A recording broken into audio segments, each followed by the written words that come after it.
هو ده بجد؟ السلام عليكم يا جماعه، عاملين ايه؟ طب يا جدعان انا عايز كل اخواتي اللي بيتفرجوا على الفيديو دلوقتي حالا محدش يقدم ولا لحظه في قلب الفيديو، لان في كارثه ومصيبه هنبدا ان احنا نحطها مع نفسنا النهارده. يعني احنا دلوقتي بالنا رايق والدنيا رايقه، فقلنا هنبدا ان احنا نعمل حاجه كده يا تروق معانا الدنيا والامور تبقى تمام ونجربها ونخوضها لاول مره، يا الدنيا تبوظ معانا تماما. وطبعا اللي مشجعنا على الموقف ده كان اخونا الفنان عبد الرحمن، ومعانا اخونا الفنان احمد مصبح. طبعا عايز ينام بس قلنا له لا، يا نعيش عيشه فل يا نموت احنا كله. اخونا الفنان محمد اسامه احنا مسا عليك. وطبعا كل اخواتي اللي بيتفرجوا على الفيديو هتنزل دلوقتي حالا تعمل لايك للفيديو.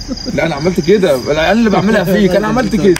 اعمل لايك للفيديو علشان نوصل الفيديو ده ل 30 40 50 60 الف لايك، واشترك في القناه وفعل زر الجرس لو انت عايز تتابع وتشوف كل الفيديوهات الجديده. المفروض يا جدعان دلوقتي هعرفكم نبذه صغيره عن اللي هيحصل دلوقتي بالتفاصيل. المفروض ان احنا دلوقتي معانا الكتاب زي ما انتم شايفينه. الكتاب ده بيقولوا ان هو بيحضر ايه يا لمانو؟ هو ده يا جدعان كتاب مكتوب فيه اسرار التحنيط بتاعت الفراعنه، اللي هم الناس اللي كانوا الفراعنه بيحنطوها ايام زمان. المفروض ان ديت اسرار وحاجات عنها، فاحنا هنبدا ان احنا نتكلم ونقرا كل حاجه في الكتاب دوت، ونحاول ان احنا نشوف الطلاسم اللي موجوده فيه، وهل بالفعل لما نعمل كده هيظهر لنا حاجه من الطلاسم بتاعت الفراعنه بتوع ايام زمان ولا لا. طبعا انا مش معترف بالحوارات دي كلها، وممكن الحوارات دي تبقى في منها حقيقه وممكن يبقى في منها كده. احنا هنخوض الموضوع كتجربه لاول مره معاكم، ولو حصل حاجه طبعا احنا بنصور كل حاجه لكم اهوت، ولو ما حصلش حاجه طبعا برضك الفيديو ده انتوا مش هتشوفوه على اليوتيوب. بص تعالى الكتاب يا جدعان ده فيه رسومات وفيه حاجات هنا برضه يا جدعان. مش عارفين هل الموضوع ده هيبقى بجد، وهل ممكن يحصل مشكله لما احنا نعمل كده بالفعل ولا لا. احنا بنحاول ان احنا زي ما انتم عارفين بنحاول نجرب كل حاجه بتيجي قدامنا. يعني الحاجه دي ممكن يبقى فيها ضرر، احنا بنحب ان احنا نخوض التجربه لاول مره. ممكن الموضوع يبقى كويس ممكن ما يبقاش كويس، فاحنا بنحاول ان احنا دلوقتي هنامن برضك نفسنا تماما، بحيث ان احنا لو حصل اي حاجه ما نبداش ان حد فينا يتضر. بنخاطر بحياتنا وبنخاطر بدنيتنا اهوت، بحيث ان احنا نعمل لكم حاجه توب التوب وحاجه عظمه العظمه تستاهل منك بس انك انت هتعمل ليها لايك، وتحت في التعليقات لو عجبك الموضوع وعايزيننا نخوض في حاجات من ديت كتير اول الفتره الجايه قول لنا عليها في التعليقات تحت. في صور كتير كتير اصلا. بس هنا يا جدعان الكتاب ده لما دي توابيت دي ولا دي ايه بقى؟ ده تابوت زي النحل والحاجات دي، شرح حاجات برضه للتحنيط هنا مش فاهم. بس يا جدعان اللي ادانا الكتاب ده بيقول لك معمول بلعنه، يعني سر التحنيط ده عشان اللي عمله او اللي كتب الكتاب ده قديم زي ما انتم شايفين كده، لقوه محروق. اللي عمل الكتاب ده لقوه محروق ميت. لا هو لقوه محروق اللي كاتبه، احنا مالناش دعوه. يعني هو اللي عمل الكلام ده لقوه محروق. مين اللي اداك بقى الكتاب ده؟ واحد صاحبنا مش مهم اقول لك، ما تذكرش اسم دلوقتي. حد جه النبي يولع بجاز اللي اداك. طيب قال لك علشان فعلا تشوف السر ده شغال ولا لا، تقعدوا فيه بمكان كله ارواح، يعني عباره عن ارواح او حاجات كده اللي احنا قاعدين فيها الوقت. احنا قاعدين طبعا في المقابر، ده انسب مكان لينا في الارواح، بس احنا مش هنتاذي. يعني هي ما فيهاش اذى لينا. هل احنا فعلا لو قرينا الكتاب من يعني صفح معينه فيه زي ما قال لنا، والتصوير دي برضه كمان اعرف صفح ايه معينه اللي ممكن فعلا تورينا حاجه زي دي، فهنبدا ان احنا نشوف. وانت ضامن من اللي احنا مش هنتاذي؟ ما قال لك ما فيهاش اذى. هو قال لك صاحبه بس اللي عمل الكتاب ده اللي اكتشف سر تحنيط الفراعنه وكتبه كده. الكتاب ده قديم، الكتاب ده بقى له فتره كبيره، تلاقوه محروق في شقته ميت. يعني معنى كده اللي احنا لو عملنا كده هنتحرق في شقتنا احنا كمان. هتختفي يا جدعان. خليكم برضك معتمدين بنسبه 90% من الحوار دوت، مفيش حاجه كده. يعني ده ممكن يبقى كله كلام واساطير حاجات بتتقال بس مفيش منها حاجه. هنبدا ان احنا نخوض الموضوع دلوقتي، وهنحاول ان احنا نخش جوه في المقابر في نص المقابر ولو يكن، بحيث ان احنا نحاول نعمل الموضوع ده، وهنشوف هل هيبقى فيه تاثير ولا الموضوع كلام وفشوش زي ما احنا معتقدين. كل اللي بيتفرج ما تقدمش ولا لحظه، واول ما نبدا ان احنا نجهز للدنيا هنبدا ان احنا نصور تاني على طول. خش كله خش ربنا يستر. يا جدعان بعد ما فتحنا الكتاب ده وبدات ان انا ابص في الصفحات اللي صاحب قال لنا عليها، صفحه 477 دي فيها سحر، صفحه مكتوب بها كلام وطلاسم سحر. صفحه 477 انا لما قال لك تقروها انا خفت. اخترنا المكان ده يا جدعان بحيث ان احنا نحاول ان احنا نخش نقرا الصفحه اللي هو قال لنا عليها، ونحاول ان احنا نصنف نفسنا في المكان هنا. حصل حاجه تمام، ما حصلش حاجه يبقى كل اللي بيتقال ده تخاريف واشاعات. طبعا هنبدا ان احنا بس في الاول نخش المكان، بس المكان ده يعتبر هو المكان الوحيد اللي لما الواحد بيخش يا جدعان بيحس ان قلبه مقبول بجد. الموضوع بيبقى صعب والله، مكتوب سحر وحاجات، ومكتوب رسومات برضه فيها رموز. لسه الوقت من بره لما عرفنا المكان الصفحه اللي هيتري قال لك يا عم انا هقرا. ماشي هتخاف تقرا بس طلعت جامده. طب طلعت جامده نعمل لها ايه بقى؟ خلاص انت اللي هتقرا يا مول. ماشي بس هو مفيش حاجه تحصل، صح ولا ما فيش حاجه انت بتبص لي ليه؟ مفيش حاجه تحصل، ما لك ما فيش حاجه تحصل. وفي حاجه اسمها كده يعني؟ مفيش حاجه اسمها كده صح؟ هو كده انا ما اعرفش. نور الفحت ده لسه طازه. عم الحته دي كلها اساسا حاجات وحشه.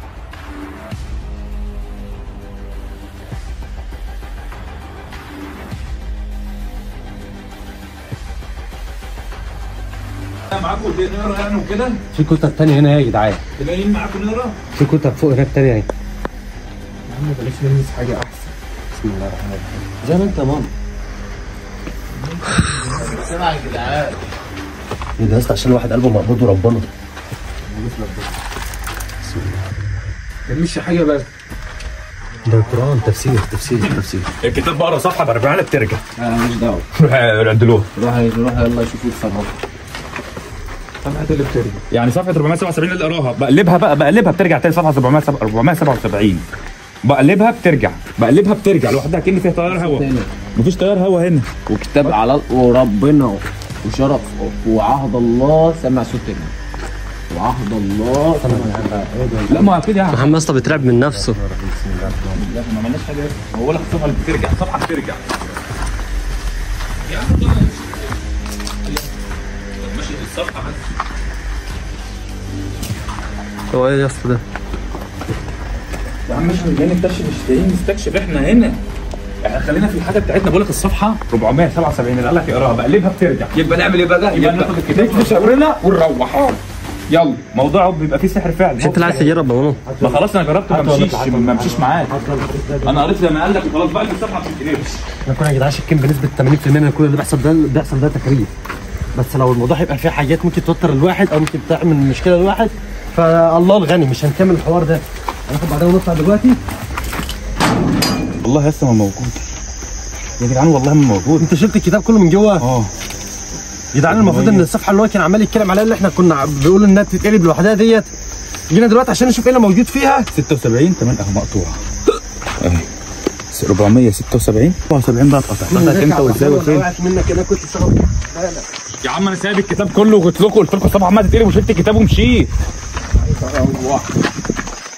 الله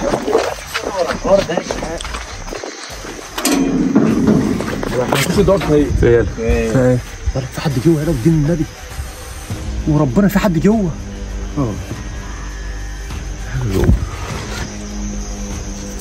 وبعدين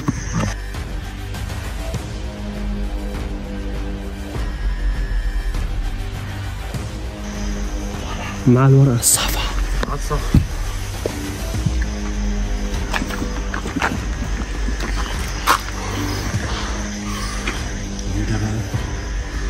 ده حقيقي؟ يا اسطى هيبقى معانا ولا ضدنا؟ ده حقيقي يا بكر؟ انا مش عارف يا اسطى.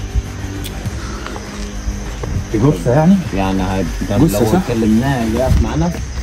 كلم مين يا احمد؟ مش احنا اللي محضرينه؟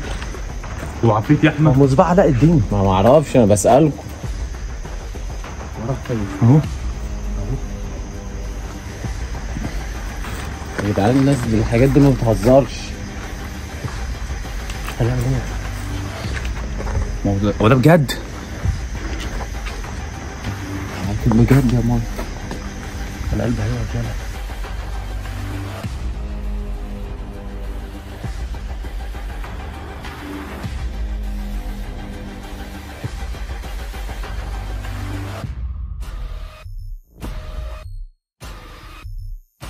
ده جاي. عملتوا ايه؟ يا عم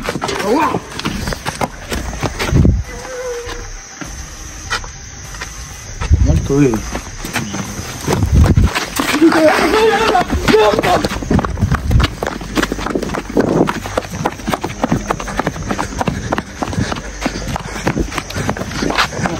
عملها ايه بقى؟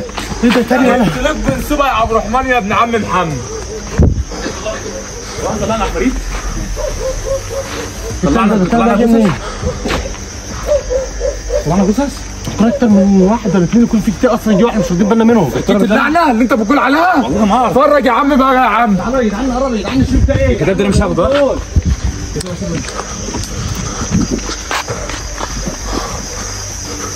لا اله الا الله يا اسطى. موميا دي يا اسطى دي ولا دي ايه؟ موميا والله. موميا ولا دي جثه خارجه من التراب؟ لا موميا. طب هل دول ما بيظهروا لنا احنا بس؟ يعني لو ناس معديه الوقت مش هيشوفوهم ولا ايه؟ مش فاهم. ممكن احنا قرينا حاجه ولا احنا عم اتاثرنا بحاجه وده مش حقيقي.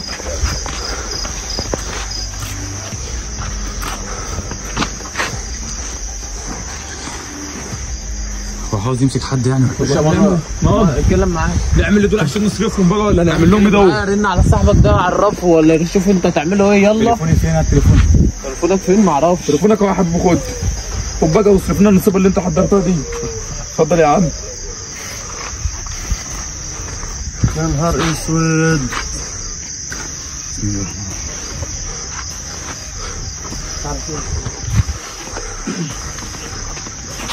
يا نهار اسود مسكتني. التاني ده ولا ايه؟ يلا شفته داخل جوه يلا في التراب يلا اهو يا اسطى الصفحه يا اسطى اللي احنا كنا بندور عليها اللي في الكتاب في ايده الصفحه اللي التليفون اتقفل. الواد ده التليفون اتقفل واحنا هو هنموت كلنا والدنيا هتخرب على دماغنا ودماغ اللي جابونا يا جدع. استنى يا اسطى بشوف بس هم بيروحوا فين ونراقبهم يا اسطى بالراحه كده يا اسطى لحد ما نطفش من هنا. نرجع تاني. اعوذ بالله من الشيطان الرجيم. دول ايه دول يا جدعان؟ الدنيا يا اسطى عنوان صاحبك ده راح يجيبه من جفاك من لو من البلد ما كنا رحنا له. بيعملوا ايه؟ هم دول لسه حقيقيين صح؟ الكتاب الورقه اهي. الورقه دي اللي هتلاقي وراها سر كبير يا جدعان. والله الورقه دي اللي هتلاقي وراها سر كبير ولازم نعرف ايه ده. هم في تاني؟ في عدد تاني؟ في عدد غيرهم؟ ما تيجي نراقبهم يا اسطى وبعد كده نشوف حد في التراب تاني ولا حد يبص كده في الشوارع وحد يخلينا هنا. حسن خليك معايا هنا يا حسن خليك معايا هنا. يلا حسن مصطفى. ممكن تكون اكتر من واحد.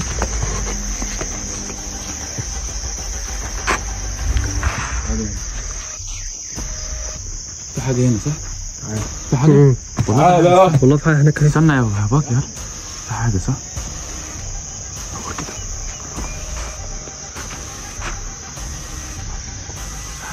كده. فكرة يا حسن في حد جوه في حد جوه في حد جوه بيجري. شفنا طلع يجري يلا. شفنا طلع يجري. وربنا ربنا يا اسطى لا يكون يا نهار دول كده. دول اتنين هم زي ما هم. وفي واحد تاني جوه بس شكله مش مومي. كأنه خرج من التراب مرة واحدة كأنه خرج طلع يجري قسما بالله طلع يجري قدامنا. جاي في الفيديو. لا اله الا الله. يا جدعان بالله عليكم تعالوا نشوفوا حاجه. ودواب بيعمل ايه؟ الراجل ده يا اسطى ما هو عمال يرن عليها بالله عليكم. جرب كده يا عبد الرحمن تاني يا عبد الرحمن. يا جدعان الناس هتتفرج على الفيديوهات ديت يا جدعان. بالله عليكم لو عندكم حاجه تقدروا تفوزونا بيها قولوا لنا عليها في الحلقات تحت. احنا هنحاول برضك ان احنا نبقى بعيد عنهم على قد ما نقدر عشان ما حدش فينا يتاذي. بس لو حد عنده خلفيه عن اللي بيحصل ده هل ده فعلا ولا في لان احنا دماغتنا عملت ايرور.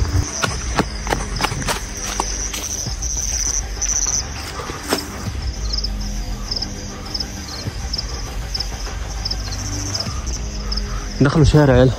دخلوا فين؟ الشارع ده اهو شايفهم؟ دخلوا هنا. ايه ده بقى؟ على فكره عايز اقول لك على حاجه. الشارع ده تقريبا مسدود؟ لا اللي هو مسدود من ورا واللي فيه تراب مفتوح الناحيه الثانيه. يعني مفتوحين. داخلين التربة يعني؟ ولا ايه؟ دور كده يا اسطى.